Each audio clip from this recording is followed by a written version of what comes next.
নমস্কার, শুরু করছি জিরো আওয়ার। আর আজকে জিরো আওয়ারে আমি দেবারতী রয়েছি আপনাদের সঙ্গে।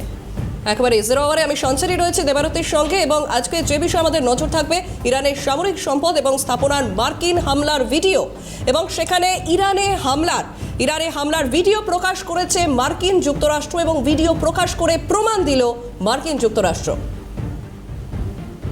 একদম এই ছবিগুলো এবার একটু দেখানোর চেষ্টা করি একে একে। যে ছবিগুলো গতকাল থেকে এক্সক্লুসিভলি সিএনএ সর্বপ্রথম সম্প্রচারিত হয়েছিল, আরও একবার সেই ছবিগুলো একটু আপনাদের সামনে এখন তুলে ধরার চেষ্টা করছি।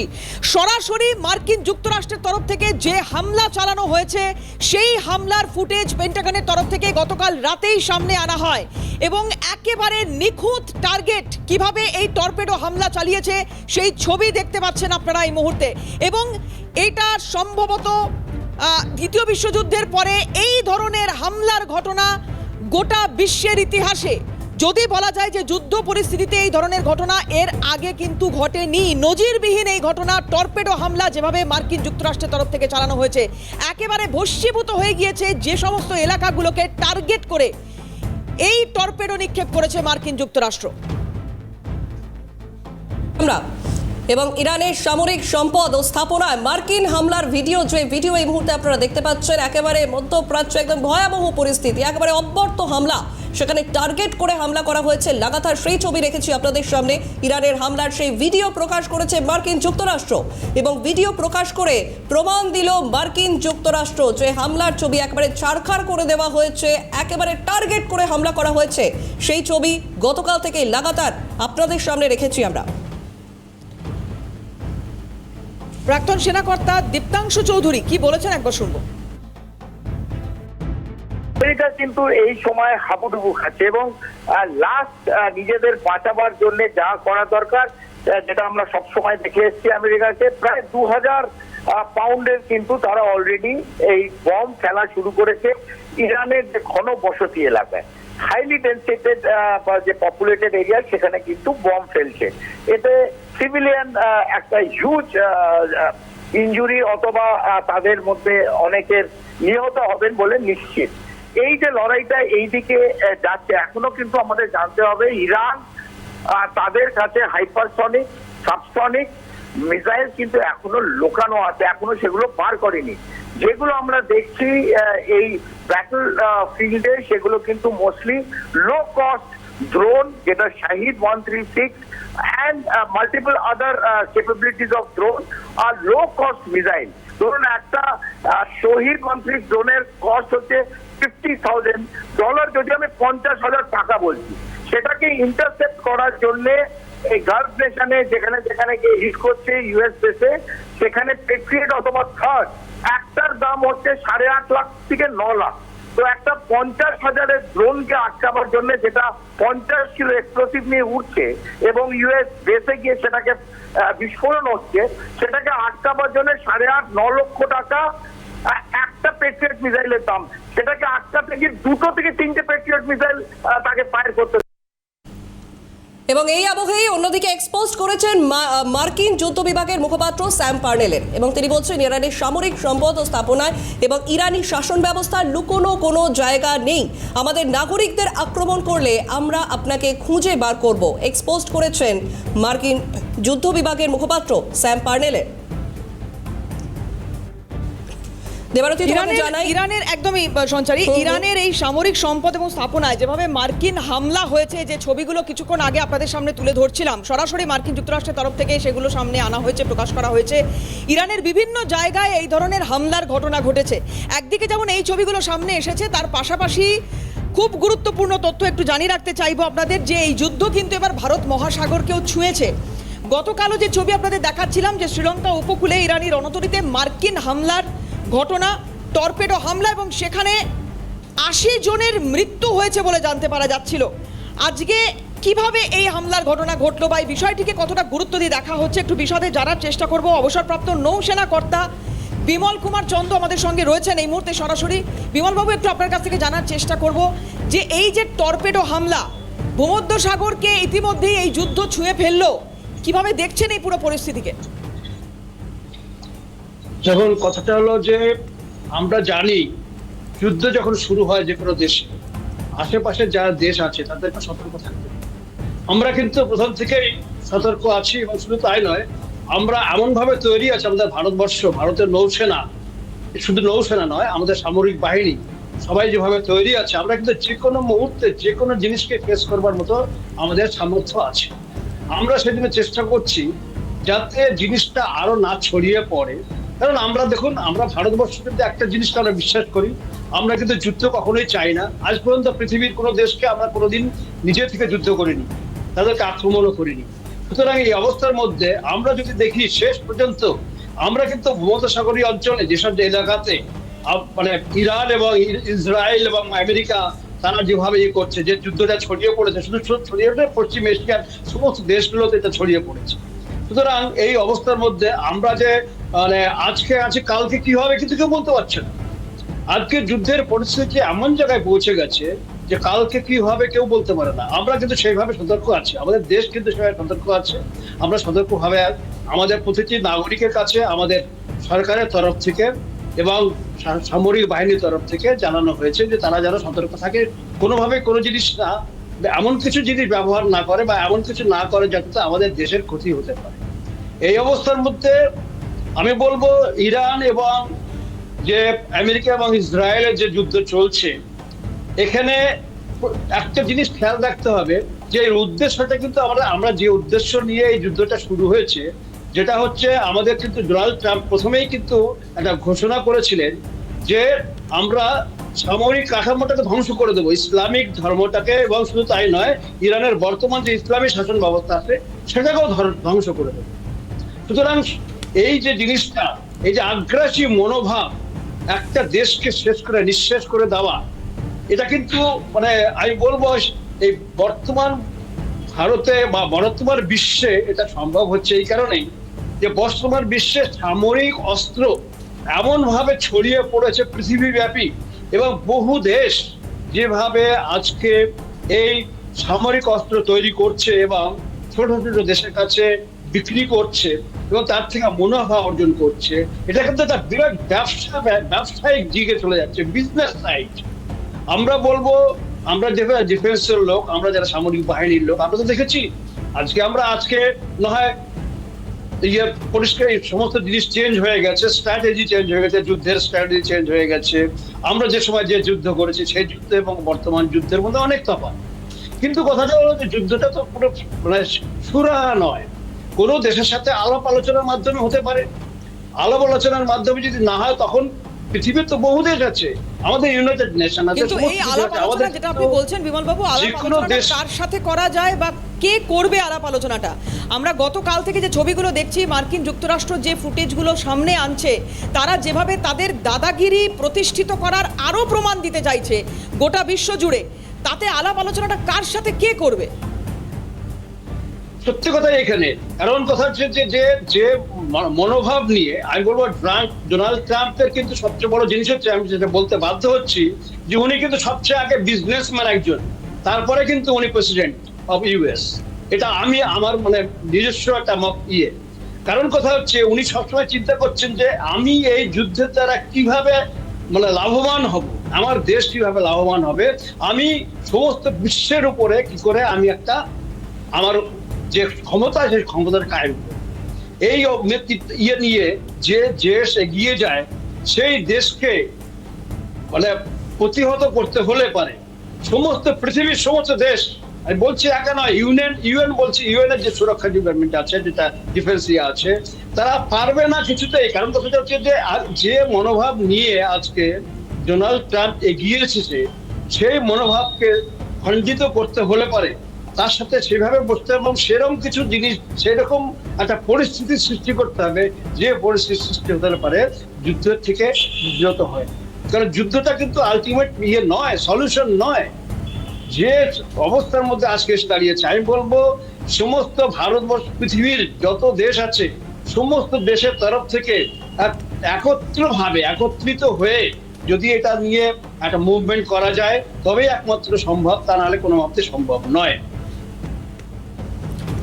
বেশ, একেবারে বিমলবাবু, আমি আপনাকে রিকোয়েস্ট করবো একটু সঙ্গে থাকার জন্য। জানাই দেবারত এই মুহূর্তে যে ইরান বনাম ইসরায়েল আমেরিকার যুদ্ধ ষষ্ঠ দিনে পড়লো এবং সেখানে হরমুজ প্রণালীতে আটকে রয়েছে বহু জাহাজ এবং সেই আবহে এই জাহাজগুলি সহায়তা করার উদ্যোগ এবং সেই উদ্যোগে ভারতীয় জাহাজ পরিবহন মন্ত্রকের কিউআরটি গঠন। কিউআরটি ভারতীয় নৌবাহিনী, বিদেশ মন্ত্রণালয় সহ ভারতীয় মিশনগুলির সঙ্গে সমন্বয় করে কাজ করছে এবং জাহাজগুলিতে থাকা ভারতীয় ক্রুদের নিরাপত্তা প্রয়োজনে তাদের দেশে ফিরিয়ে আনা নিশ্চিত করা যায় এবং ভারতীয় নাবিকদের সতর্ক থাকতেও বলা হচ্ছে এবং তার জন্যই এই কিউআরটি গঠন করা হয়েছে ইতিমধ্যে। একদমই তাই। আমি এখানে একটু বিমলবাবুর কাছে জানার চেষ্টা করব বিষয়টা, যে এই যে যুদ্ধ চলছে, কবে শেষ হবে যে কথা আপনিও বলছিলেন, সেটা আমরা সত্যি কেউ জানি না, কিন্তু যে উদ্যোগ এখনো পর্যন্ত ভারতের তরফ থেকে নেওয়া হচ্ছে জাহাজগুলোকে সহায়তা করার জন্য, সেখানে যে সমস্ত ক্রুরা আটকে রয়েছেন তাদেরকে নিরাপদে ফিরিয়ে আনার জন্য, এই বিষয়টা একটু আলোকপাত করেন।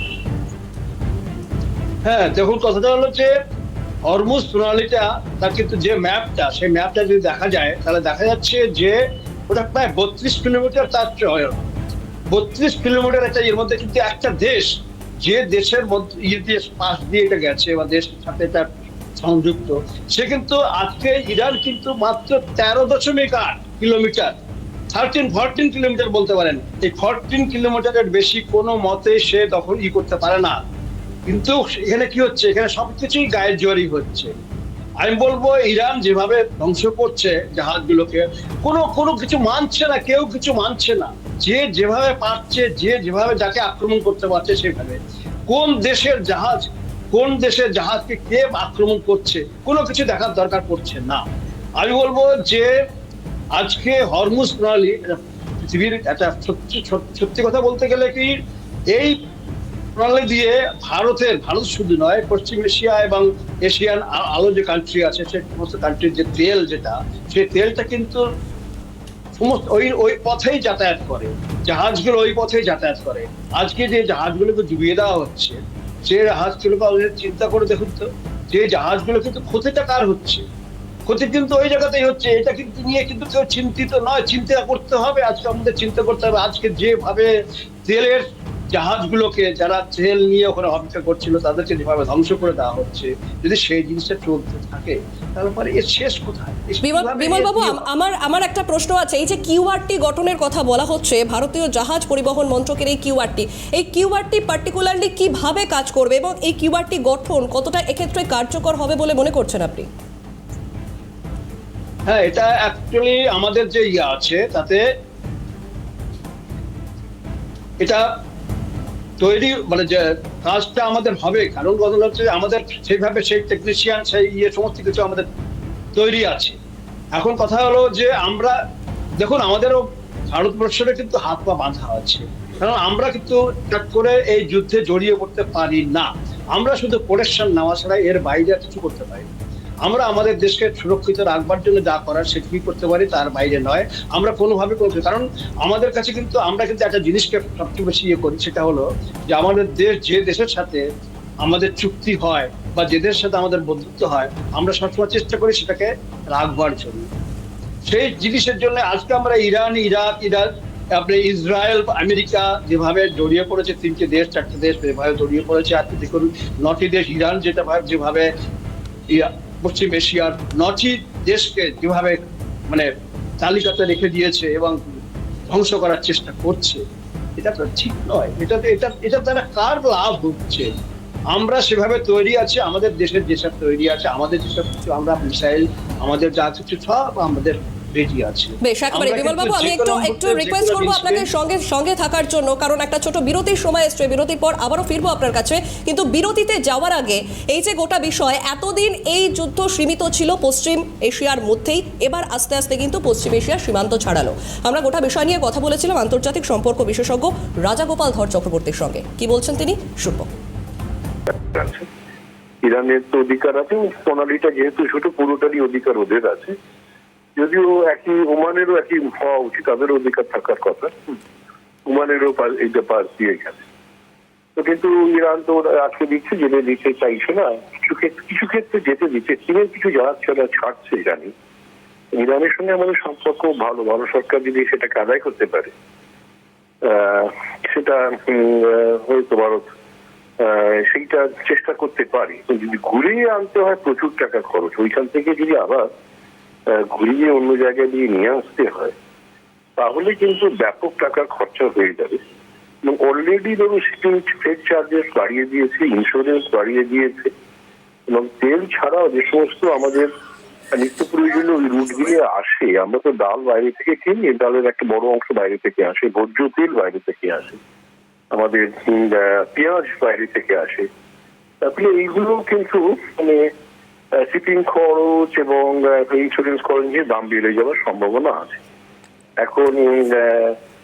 এখন ভারত যদি ইরানের সঙ্গে বোঝাতে পারে তাহলে একটা সম্ভব ইয়ে আছে যে এই জাহাজগুলো ছেড়ে দেওয়া, যেগুলো আছে আমরা ভবিষ্যতে আর দেবো না। একবারই দেবারতী, আমরা শুনছিলাম গোটা বিষয়টা, তবে এই যে এই মুহূর্তে যে পরিস্থিতি সেখানে এই সংঘাত বিশ্ব রাজনীতিতে নতুন কি কোনো মেরুকরণ তৈরি করবে তা নিয়ে কিন্তু ইতিমধ্যেই প্রশ্ন উঠছে।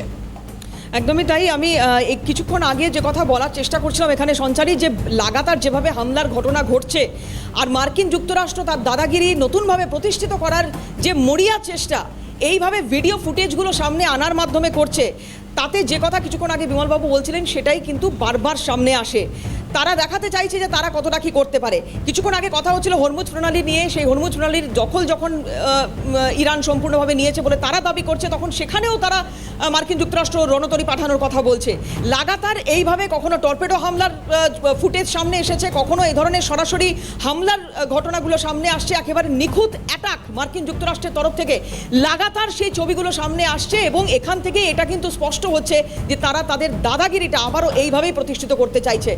বাকি দেশগুলো কি করবে এখন সেদিকে তো অবশ্যই নজর থাকবে আমাদের। বিমলবাবু রয়েছেন, আমি আরেকবার একটু বিমলবাবুর কাছে যাওয়ার চেষ্টা করব। বিমলবাবু, এই যুদ্ধ পরিস্থিতি চলবে কতদিন আমরা কেউ জানি না।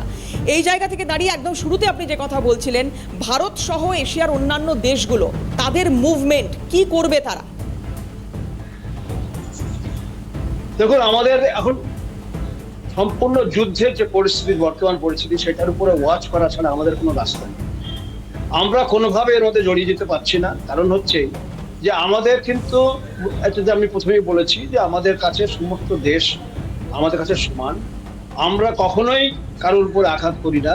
আমরা যেভাবে আজকে চেষ্টা করছি যে যাতে এই যুদ্ধটা থেমে যায়, যুদ্ধ থামাতে আমাদের মেইন মটো হচ্ছে যুদ্ধটা যাতে থেমে যায়, যুদ্ধ যাতে আর এগিয়ে না যায়, সেটাই। কারণ ধ্বংস যেটা হচ্ছে, যে ধ্বংস আজকে 3টে কান্ট্রি নয়, ইসরায়েল, আমেরিকা বা ইরানের উপরে নয়, সমস্ত পৃথিবী আজকে যে ধরুন প্রায় 3য় বিশ্বযুদ্ধের দিকে এগিয়ে যাচ্ছে।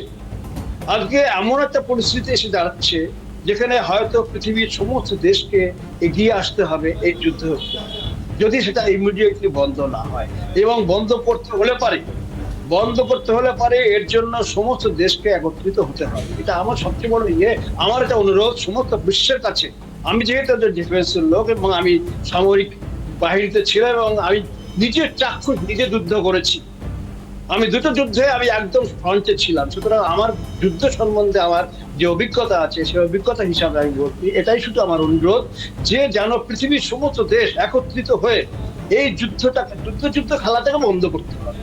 যুদ্ধ খেলা বন্ধ না করলে পরে কখনোই হবে না। আর যেভাবে আমি যেটা আগেও বলেছি যে প্রোডাক্ট, সামরিক অস্ত্রের যে প্রোডাকশন, সেই প্রোডাকশন যে পরিমাণে হচ্ছে সেই পরিমাণে তো বিক্রি করতে হবে। সেই বিক্রির জন্য কি দরকার? দেশ দরকার। সেই দেশের জন্য কি হলো? সেই দেশকে বিক্রি করার জন্য তার অজুহাত দরকার। সুতরাং সবকিছু মিলিয়ে আজকে যে যুদ্ধের সৃষ্টি হচ্ছে, আজকে দেখুন শুধু তাই নয়, রাশিয়া ইউক্রেনের বলুন, যে কোনো দেশে যে কোনো জায়গাতে, যেখানে বর্তমানে আফগানিস্তান এবং পাকিস্তানের যে যুদ্ধ হচ্ছে, সমস্ত যুদ্ধের মধ্যে কিন্তু এটা খেয়াল রাখতে হবে, ধ্বংস ছাড়া কিছুই হচ্ছে না। ধ্বংস এটা আমরা চাই যাতে না হয়। আমরা সমস্ত যারা এখনো পর্যন্ত যারা জড়িয়ে পড়িনি, আমার একটাই অনুরোধ, কেউ জড়িয়ে পড়বেন না, জড়িয়ে পড়ার চেষ্টা করবেন না, চেষ্টা করা যেতে হবে যাতে এই যুদ্ধটা বন্ধ হয়। বিমলবাবু, আমি একটু বিরত করবো আপনাকে, একটা বিরতির সময় হয়ে গিয়েছে, খুব দ্রুত বিরতির পরে আবারও ফিরছি, সঙ্গে থাকুন। প্রণালী এবং হরমুজ প্রণালী সম্পূর্ণ দখল করে নিয়েছে বলে দাবি ইরানের। আমি সময় নষ্ট না করে সরাসরি বিমলবাবুর কাছে আসবো। বিমলবাবু, এই যে হরমুজ প্রণালী অত্যন্ত অত্যন্ত গুরুত্বপূর্ণ একটা জায়গা, যেখানে মানে বিশ্বে তেল সরবরাহের ক্ষেত্রে অত্যন্ত গুরুত্বপূর্ণ একটা অংশ। এই জায়গায় যদি এই হরমুজ প্রণালী এইভাবে বন্ধ করে রাখে, সেক্ষেত্রে প্রভাব পড়বে বিশ্বজুড়ে। সব থেকে বড় কথা, বিশ্ব অর্থনীতিতে প্রভাব পড়বে। নিশ্চয়ই অর্থনীতিতে প্রভাব পড়বেই, কারণ কথাটা হচ্ছে যে সমস্ত দেশের যারাই মানে পশ্চিম এশিয়া থেকে এসব এলাকা থেকে যারা তেল কেনে, তাদেরকে সম্পূর্ণ তেলটা নির্ভর করছে এদের উপরেই। এবং বিশেষ করে আমাদের দেশে আমি যেটুকু জানি, আমাদের 24-25 লক্ষ ব্যারেল প্রতিদিন আমাদের কিন্তু ভারতবর্ষে তেল আসে, এবং সেই পরিমাণ সমপরিমাণ প্রায় মোটামুটি অন্যান্য দেশেও যাচ্ছে। তাহলে তারা আজকে যদি এই সংকটের মধ্যে পড়ে, যে যদি কোনোভাবে সেই পুরো হরমুজ প্রণালীটা পুরোই বন্ধ করে দেওয়া হয়, এবং ইরান যদি বলে না এখান দিয়ে আমি কাউকে যেতে দেব না, তাহলে পরে দেশের যে মানে তেলের সংকট, সেই সংকটের সৃষ্টি হবে, সেই সংকটটা কিন্তু খুব তাড়াতাড়ি নির্মূল করা সম্ভব হবে না। তার থেকে বড় কথা হচ্ছে আজকে ইরানের কিন্তু আমি যেটুকু জানতে পারছি যে ইরান কিন্তু চেষ্টা করছে যুদ্ধটাকে থামানোর জন্য, বাই করার জন্য। যুদ্ধটার জন্য মাঝে মাঝে কিন্তু কারণ হচ্ছে যে ওদের এখন বর্তমানে কিন্তু আমাদের ধর্মীয় নেতা খামেনির মৃত্যুর পরে ওনার স্ত্রীও মারা যান, এবং বর্তমানে যে অবস্থায় এসে দাঁড়িয়েছে, আমি বলবো আজকে ইরান যদি এই যুদ্ধ বন্ধ না করে বা বন্ধ করবার জন্য তারা উদ্যোগ না নেয়, সেনা অভ্যুত্থানের দিকে যাচ্ছে। কিন্তু ইরান কিন্তু সেনা অভ্যুত্থানের দিকে যাচ্ছে, এটা বিরাট জিনিস। আজকে যদি সেনা অভ্যুত্থানে যায় সেই ইরান, তাহলে কিন্তু কারোর কোনো ইয়েতে থাকবে না, হাতে থাকবে না। এবং বিমলবাবু, বিশেষভাবে এই হরমুজ প্রণালীতে এমনটাও বলা হচ্ছে যে জাহাজ ঢুকলে নাকি একেবারে তা জ্বালিয়ে দেওয়া হবে, মানে অ্যাকুয়া মাইন, এই অ্যাকুয়া মাইন দিয়ে নাকি একেবারে জ্বালিয়ে দেওয়া হবে জাহাজ যদি দেখা যায় যে হরমুজ প্রণালীতে ঢুকছে। তা হ্যাঁ, এটা তো একদম মানে একগুঁয়েমি যাকে বলা যায়, মানে এটা তারা ডেসপারেট হয়ে গেছে। যে কোনো দেশে আসুক না কেন, হরমুজ প্রণালীকে ব্যবহার করতে দেবে না কাউকে, এটা তাদের হচ্ছে একমাত্র বইয়ে।